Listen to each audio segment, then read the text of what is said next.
Before we begin, I'd like to ask you for a small favor. I'm working really hard to reach my goal of 1,000 subscribers. It's a truly important milestone for me. Please click the subscribe button on the channel. It's just one click, but it gives me massive motivation to keep making more videos. Thank you all so much.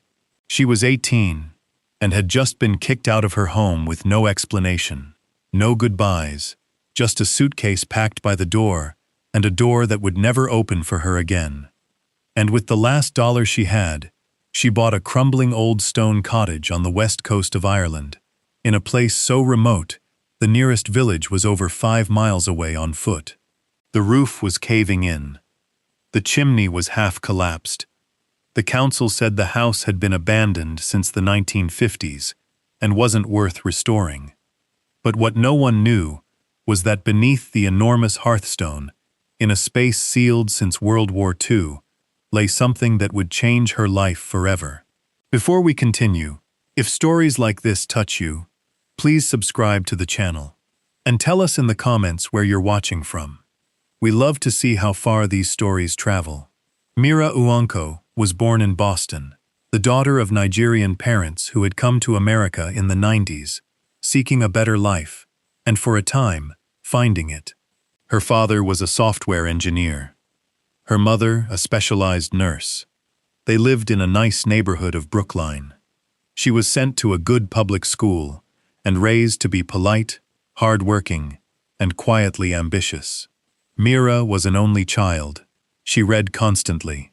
She wrote poems in a leather-bound notebook her grandmother had sent her from Lagos. She was the kind of student who sat in the back of the class, observing everything without ever raising her hand. Her grandmother, Adese, had been the most important person in her childhood. Every year she traveled from Nigeria and stayed for an entire month at their house, filling their home with the smell of jollof rice and the sound of her laughter. She taught Mira how to braid her own hair, how to cook egusi soup, and how to watch the shape of the clouds before a storm. She also gifted her a gold ring with a small turquoise stone that Mira wore on her right index finger, a ring Adese had worn since her wedding in 1962. "One day this ring will travel to a place you don't expect," she'd said. Rings know things. Adese died when Mira was 14. She couldn't travel to Lagos for the funeral. Her parents said it was too expensive and would disrupt her school year. Mira understood, but something inside her broke and never fully healed. From then on, she never took the ring off. She'd touch it when she was nervous. She'd touch it when she wrote. She'd touch it when she needed to remember that somewhere in the world, someone had loved her, unconditionally. Her parents weren't bad people. In fact, they were good people in almost every way. But they were also people who had worked very hard to build a very specific, stable, respectable, middle-class American life, and they couldn't understand any ambition that didn't fit that mold. They wanted Mira to be a doctor, or a lawyer, or, at worst, an engineer. Something with a clear degree and a clear income. They didn't want her to be a writer, because writing wasn't a job, it was a hobby, and a hobby doesn't feed a family. The tension grew through high school. Mira kept her grades up because that kept the peace at home, but she poured all her free time into writing. She filled notebook after notebook with poems, short stories, and thoughts. She published in her school's literary magazine. She won a small regional poetry contest at 16. Her parents read the piece, told her it was fine, and then asked about her plans for medical school. At 17, she secretly applied to a prestigious writing program at a university in New England. She was accepted. When the letter arrived at their home, her father opened it first. He read it and left it on the table without a word. Her mother read it next. They spent almost an hour talking in Igwa, a language Mira had never fully learned. That night, they told her she couldn't go. They wouldn't pay for it. Writing wasn't a career. They hadn't emigrated to America for their daughter to waste her education writing poems. They said more things. harder things to hear. Things Mira would try to forget, but couldn't. The conversation ended with her mother's decree. If you want to be a writer, do it somewhere else. Not with our money. Not in our house. Mira didn't argue. She'd learned long ago that arguing with her parents was like arguing with a wall. The wall doesn't move, and you only hurt yourself. She went up to her room and wrote for 2 straight hours about how she felt, about what her grandmother would have said, and about what she was going to do now. She graduated that summer. 2 weeks later, on the morning of her 18th birthday, she walked downstairs to find her suitcase packed by the door. On top was a handwritten note from her mother. Mira, we love you, but we can't watch you make these decisions. When you're ready to take your life seriously, you know where to find us. Beside the note, an envelope. Inside, $300 cash. Mira read the note, then read it again. Then she picked up the suitcase, the envelope, and a wheat-colored canvas bag her grandmother had given her with her notebook inside, and walked out of the house without looking back. She spent 3 days in a youth hostel in Boston trying to decide what to do. The hostel cost $5 a night, which meant the money disappeared fast. She looked for work. She called the writing program she'd been accepted to, and asked if there was any way to attend on financial aid alone. The answer was clear. Without her parents' cooperation, there wasn't enough aid. Not at that university. Not for something so expensive. On the morning of the 4th day, Mira sat in the hostel common room, with her laptop, her notebook, and a terrible cup of coffee. She had $10 left. She had no job, no studies, no family to call, only her notebooks, and a gold ring with a turquoise stone. She had to make a decision, and she couldn't wait much longer. She opened her laptop and did what she'd been doing for days, searching for cheap places to live. Not in Boston, not even in America. She remembered something she'd read about a program in Ireland where rural properties were sold for nominal prices to repopulate forgotten areas. Ireland had always fascinated her. Her grandmother loved Seamus Heaney's poetry. One of her favorite books was Edna O'Brien's Letters. Mira had been writing about Ireland for years, without ever having been there. She searched cheap rural house Ireland. She scrolled through page after page. Most were too expensive, 20,000 euros, 30,000 euros, for ruins that needed total reconstruction. But on the 5th page, she found something different, a small ad on the Mayo County Council website.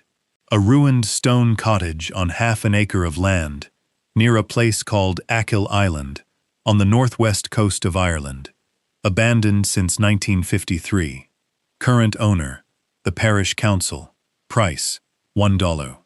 Mira stared at the screen. A cottage in Ireland. A place so remote the ad said no vehicle access, footpath only, well water. A place abandoned for over 70 years. She thought of her grandmother. Rings know things.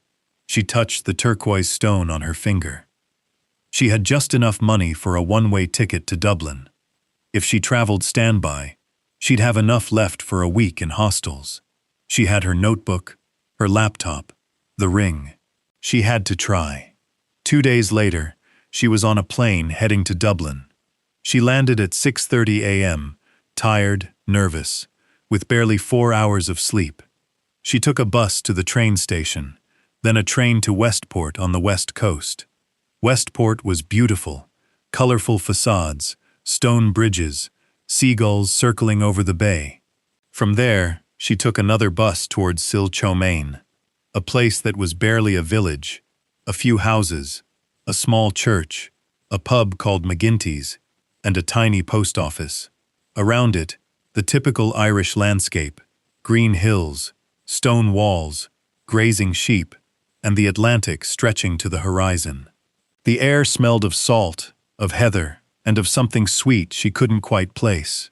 She found the parish council office next to the church. The woman behind the counter was in her 60s, with curly gray hair and a strong accent. Her name was Bridget Moynihan. She'd worked there for 22 years. Bridget looked at the ad Mira had printed. Then she looked at Mira. The old Gallagher cottage?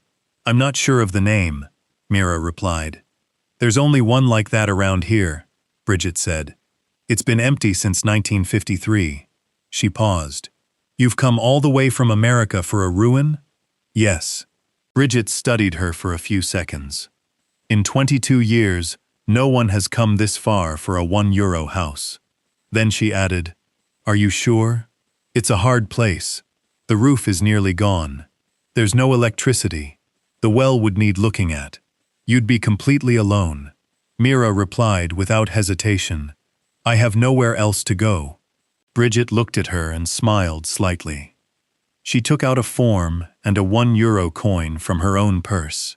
Don't worry about this, she said. I'll pay today. Save your money for food. She began to fill out the document. Welcome to County Mayo, Miss Unko. The walk to the cottage was about 3 miles. First a narrow road, then a path between stone walls. Mira walked slowly, dragging her suitcase. Sheep watched her.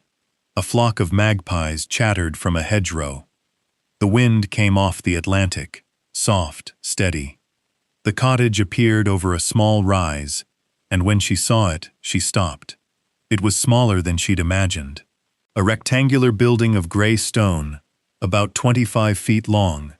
The slate roof was covered in moss with sunken sections, a tall, half-collapsed chimney, 2 small windows, and an old wooden door. The door hung ajar, held more by habit than by its rusted hinges. Mira stood and stared, silent. It was hers. She had crossed an ocean, and now this forgotten place belonged to her. She walked to the door and pushed it open.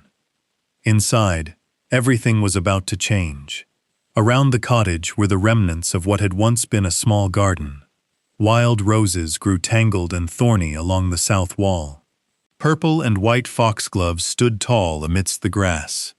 An old, fallen wooden gate lay against a stone wall, and beyond, in all directions, the green hills of Western Ireland stretched to the sea. Mira stood on the path, looking at the cottage for a long time. It was hers. She had paid €1 for it. Or rather, Bridget had paid for it. And now this tiny, ruined building, at the edge of a country she'd never set foot in, was legally hers. She walked to the oak door and pushed it. The hinges creaked but held. She stepped inside. The interior was a single room, just as she expected, and yet completely different. The floor was flagstone, covered in dust and small bits of fallen slate. The walls, irregular stone, rough but beautiful. The ceiling revealed dark wooden beams that had supported the house for over 150 years, and at the far end was the hearth. It was enormous. It took up almost the entire wall, a stone fireplace big enough to climb inside, with an old iron structure still hanging to hold pots over the fire. The stones were blackened from more than a century of use. Above it, an empty wooden mantelpiece, covered in dust and cobwebs. Mira walked slowly towards the hearth. The floor was uneven beneath her boots. In front of the fireplace was a large stone slab, over 1 meter wide, dark, ancient, heavy. She knelt and placed her hand on the stone. It was cold. She stayed like that for a few seconds, breathing, trying to comprehend that she was alone in Ireland, in an abandoned house with barely any money in her pocket. And then she saw it. A small indentation on the edge of the stone. It wasn't a crack. It was intentional, as if this slab wasn't fixed to the ground. He leaned closer and brushed away the dust that had accumulated for decades. The edge was smooth, the stone made to move. He pressed one side. Nothing. He tried the other. The stone shifted slightly. It wasn't sealed. It was resting on something. Mira went out to the garden and found a piece of rusted iron. She wedged it into the gap and used its weight as a lever. The stone began to lift slowly. It was extremely heavy, but enough to tilt it. Beneath it was an unnatural space, a purpose-built compartment, a rectangular recess about 60 centimeters wide, lined with stone. Inside lay a package wrapped in waterproof cloth, tied with thick rope. Mira, under the stone carefully, and lifted out the package. It was heavy. She carried it to the hearth and set it down carefully. She untied the rope and opened the cloth. Inside were three things: a small metal box, a leather-bound notebook, and a wooden rosary. She opened the box first.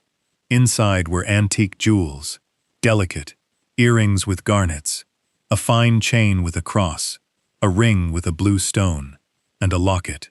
She opened it carefully. Inside a photo, a young couple, he with a mustache, she with flowers in her hair, serious as in old photos. Then she opened the notebook. The pages were thick, the ink faded. The first entry, 1939. My name is Mira Gallagher. My husband Declan and I are leaving tonight.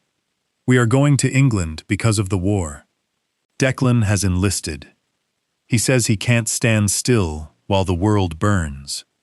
I will work in a hospital. I don't know if we will return.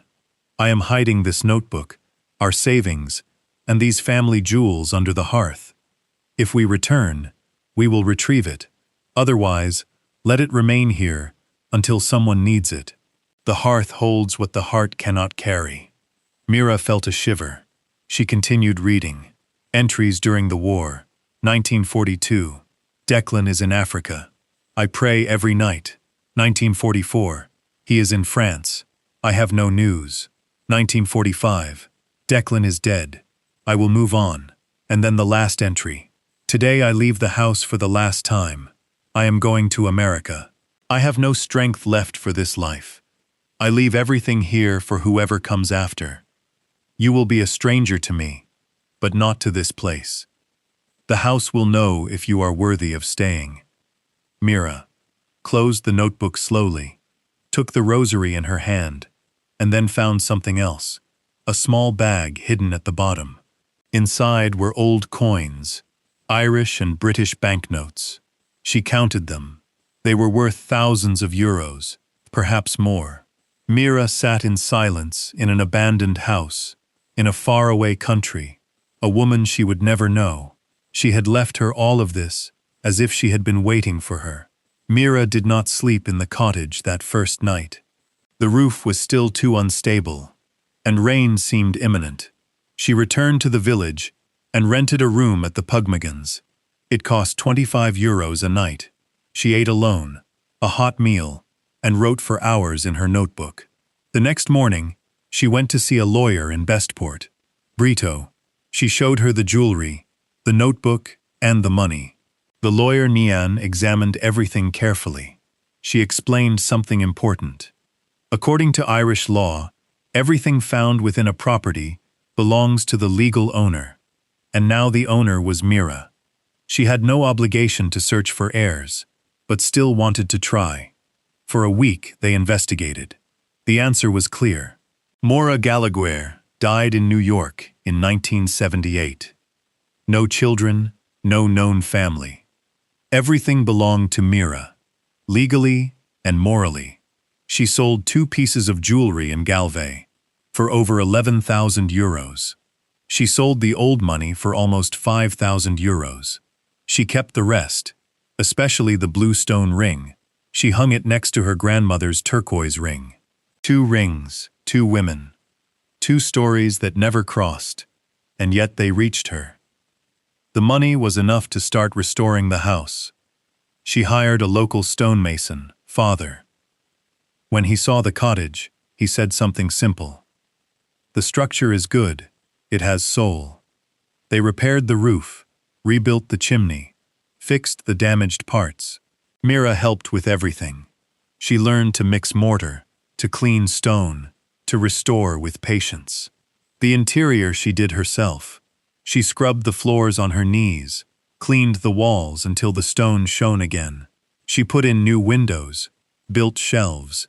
She bought a simple bed, a table, 2 chairs. She sewed curtains by hand and placed the notebook, the rosary, and the photograph on the hearth, as if they had always been there. She lit her first fire in August, damp peat that burned slowly. The warmth filled the house, and for the first time in her life, Mira understood what home meant.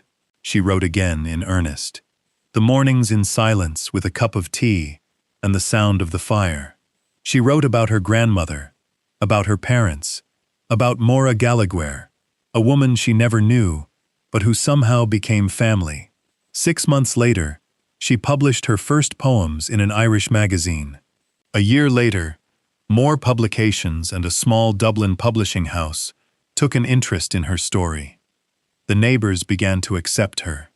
Sound, the man who sold her peat, invited her for Sunday dinner.